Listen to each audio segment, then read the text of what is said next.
साथियों नमस्कार, स्वागत है आपका अपने चैनल सक्सेस जंक्शन एक कदम सफलता की ओर में। और हम लेकर के आ गए आपके लिए एमपीपीएससी 2020 और 2021 की दृष्टि से अति महत्वपूर्ण टॉपिक है आपका पर्यावरण एवं जैव विविधता यानी कि एनवायरनमेंट एंड बायोडाइवर्सिटी। तो इस यूनिट से किस तरह के प्रश्न आपके एग्जाम में देखने को मिलने वाले हैं वो आपको इस प्रैक्टिस सेट को लगाने के बाद में पता चल जाएगा। 10 प्रश्न महत्वपूर्ण आपके सामने आने वाले हैं। सभी प्रश्नों के बारे में आपको डिटेल में जानकारी भी दी जाएगी, जिससे अगर उससे संबंधित कोई अन्य प्रश्न भी आपको मिलता है तो आप उसे भी बड़ी आसानी से सॉल्व कर सकते हैं। साथ ही साथ में आपको बता दें कि अब आपके एग्जाम की बहुत कम समय रह गया है। अधिक से अधिक प्रैक्टिस सेट लगाइए और हर एक यूनिट का प्रैक्टिस सेट आपको हमारे चैनल के अंदर देखने को मिल जाएगा। आप जाकर के विजिट कीजिए, प्लेलिस्ट जो है वो अलग अलग बना दी गई हर एक यूनिट के लिए। वहां पर जाकर के आप प्रैक्टिस सेट दे सकते हैं और अपनी तैयारी का जायजा ले सकते हैं। तो चलिए बिना समय गवाए हुए स्टार्ट करते हैं। सबसे पहले मैं आपसे माफी मांगना चाहूंगा, आज सुबह मैं करंट अफेयर वाली वीडियो नहीं अपलोड कर पाया हूं क्योंकि मैं थोड़ा बाहर हूं, आउटर हूं। कल से आपकी करंट अफेयर वाली वीडियो पुनः चालू हो जाएगी, सारी वीडियो आपको देखने को मिलेगी। ठीक है, तो चलिए शुरुआत करते हैं, पहले प्रश्न की ओर चलते हैं। देखिए, तो पहला प्रश्न, हाइड्रोपोनिक्स किससे संबंधित है? ये जो हाइड्रोपोनिक्स शाखा है वो किससे संबंधित है? पौधों की बहुत सी संस्कृति से संबंधित है। ऑप्शन बी है जल संरक्षण से संबंधित है। ऑप्शन सी है पर्यावरण संरक्षण से संबंधित है। ऑप्शन नंबर डी है सब्जियों के अध्ययन से संबंधित है। चलिए आंसर देख लेते हैं।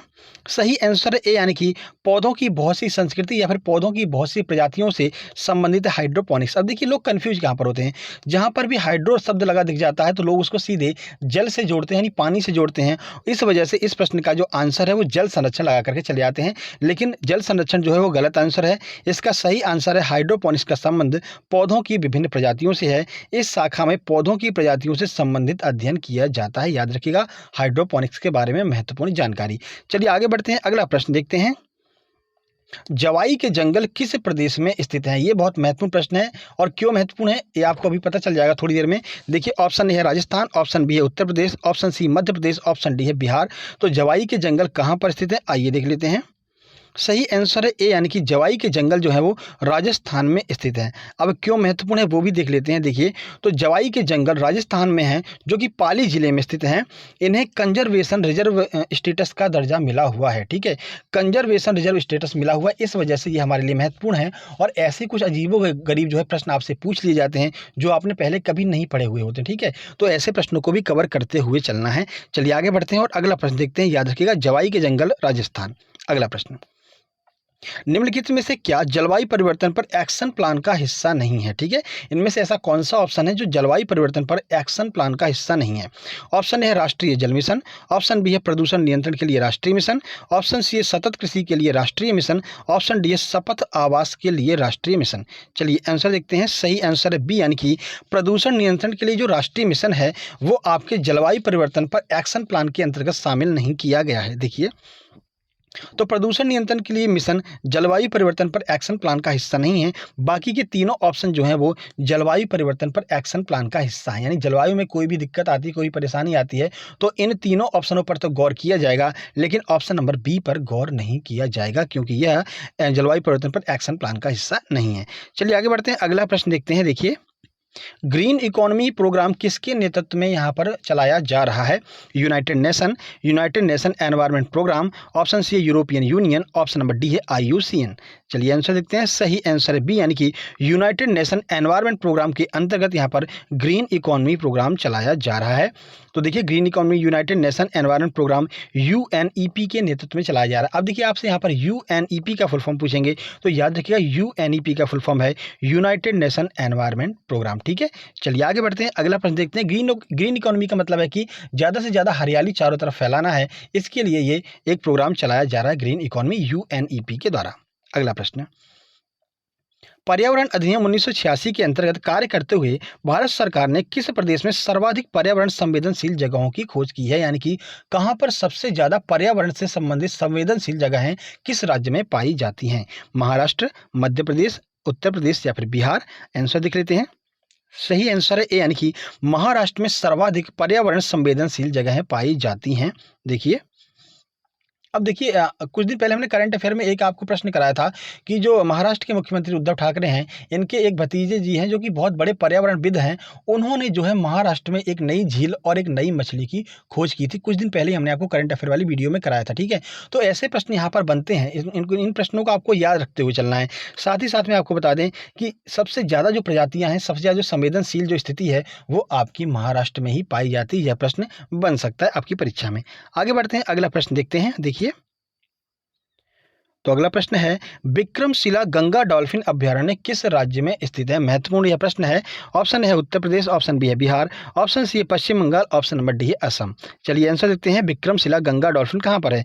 सही आंसर है बी, यानी कि बिहार राज्य में विक्रमशिला गंगा डॉल्फिन अभयारण्य स्थित है। देखिए, तो विक्रमशिला गंगा डॉल्फिन अभयारण्य बिहार में है, जो कि गंगा डॉल्फिन की सुरक्षा के लिए बनाया गया है, ठीक है? और गंगा डॉल्फिन जो है भारत का जलीय जीव भी है। ये भी हमने आपको बताया है कि जलीय जीव जो है भारत का वो कौन सा है? गंगा डॉल्फिन है। और इसी के संरक्षण के लिए यहाँ पर विक्रमशिला गंगा डॉल्फिन अभयारण्य बिहार में स्थापित किया गया है। याद रखिएगा, पूछा जा सकता है, क्योंकि यह पर्यावरण का प्रश्न है तो पूछा जा सकता है। अगला प्रश्न देखिए, निम्नलिखित प्रोटोकॉल में से कौन सा एक्सेस और बेनिफिट शेयरिंग तंत्र एबीएस से संबंधित है? ऑप्शन है क्योटो प्रोटोकॉल, ऑप्शन बी है नागोया प्रोटोकॉल, ऑप्शन सी है Montreal protocol, option number D है जेनेवा प्रोटोकॉल। आइए आंसर देख लेते हैं। सही आंसर है इसका बी, यानी कि नागोया प्रोटोकॉल जो है वो एबीएस से संबंधित है। अब आपसे एबीएस का फुल फॉर्म पूछा जा सकता है, तो याद रखिएगा एबीएस का फुल फॉर्म है एक्सेस और बेनिफिट शेयरिंग, ठीक है? ये आपका एबीएस का फुल फॉर्म हो जाएगा। और एबीएस की स्थापना कब की गई? तो 29 अक्टूबर 2010 को एबीएस पर हस्ताक्षर किए गए थे। तो याद रखिएगा, एक्सेस और बेनिफिट शेयरिंग तंत्र जो है वो एबीएस का फुल फॉर्म होता है, और जो आपका नागोया प्रोटोकॉल है वो एबीएस से ही संबंधित है। चलिए आगे बढ़ते हैं, अगला प्रश्न देखते हैं। किस शहर को टाइगर गेटवे ऑफ इंडिया भी कहा जाता है? देखिए, आपने गेटवे ऑफ इंडिया और इंडिया गेट के बारे में तो सुना होगा, लेकिन क्या आपको पता है टाइगर गेटवे ऑफ इंडिया किसे कहा जाता है? भोपाल, नागपुर, मैसूर या फिर लखनऊ? आइए आंसर देखते हैं। सही आंसर है बी, यानी कि नागपुर को जो है आपका टाइगर गेटवे ऑफ इंडिया कहा जाता है। आइए कुछ जानकारी आपको देते हैं। तो देखिए, महाराष्ट्र के शहर नागपुर को टाइगर गेटवे ऑफ इंडिया कहा जाता है। तो ठीक है, आज आपको पता चल गया इंडिया गेट कहाँ पर है? दिल्ली में है। गेटवे ऑफ इंडिया कहाँ पर है? तो मुंबई में है। और अगर आपसे पूछा जाता है कि टाइगर गेटवे ऑफ इंडिया कहाँ पर है, तो आपको बताना है कि नागपुर में टाइगर गेटवे ऑफ इंडिया स्थित है। अगला प्रश्न देखते हैं। जैव विविधता का अंतर्राष्ट्रीय कार्यालय कहाँ पर स्थित है? यानी कि इंटरनेशनल बायोडायवर्सिटी हेडक्वार्टर कहाँ पर स्थित है? वेनिस में, रोम में, जिनेवा में या फिर पेरिस में? चलिए आंसर देख लेते हैं। सही आंसर इसका बी, यानी कि रोम में जो है जैव विविधता का अंतर्राष्ट्रीय कार्यालय स्थित है। देखिए, 10 प्रश्न आपके सामने आने वाले हैं। कमेंट बॉक्स में आपको कमेंट करके बताना है कि आपके 10 प्रश्नों में से कितने प्रश्न सही निकले हैं, ठीक है? तो वो आपका लेवल डिसाइड करेगा कि दूसरों की अपेक्षा आपकी कितनी तैयारी है और सामने वाले पर्सन की किस हिसाब से तैयारी चल रही है। देखिए, तो जैव विविधता का अंतर्राष्ट्रीय कार्यालय रोम में स्थित है, हमने आपको बता दिया है। चलिए आगे बढ़ते हैं और अगला प्रश्न देखते हैं।